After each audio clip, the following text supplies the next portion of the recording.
জনগণ কাঙ্ক্ষিত ন্যায় বিচার পাচ্ছে না দাবি করে সরকারের কাছে জাস্টিস কার্ড চেয়েছেন জাতীয় নাগরিক পার্টির দক্ষিণাঞ্চলের মুখ্য সংগঠক ও কুমিল্লা ৪ আসনের সংসদ সদস্য হাসনাত আবদুল্লাহ।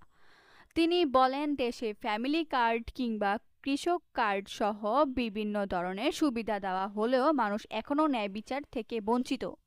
হাসনাত আবদুল্লাহ অভিযোগ করে বলেন, হাসপাতালে আইসিইউ সংকট, ঘুষ ছাড়া চাকরি না পাওয়া এবং থানায় দালাল চক্রের প্রভাবের মতো সমস্যাগুলো এখনো রয়ে গেছে।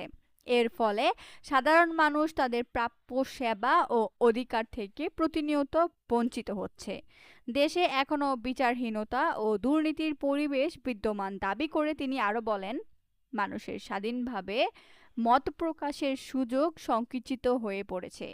গুম ও হত্যার ঘটনা পুরোপুরি বন্ধ না হওয়ায় এবং বিচার পাওয়ার নিশ্চয়তা না থাকায় ভুক্তভোগীরা অনেক সময় আইনি ব্যবস্থা নিতেও অনীহা প্রকাশ করছেন।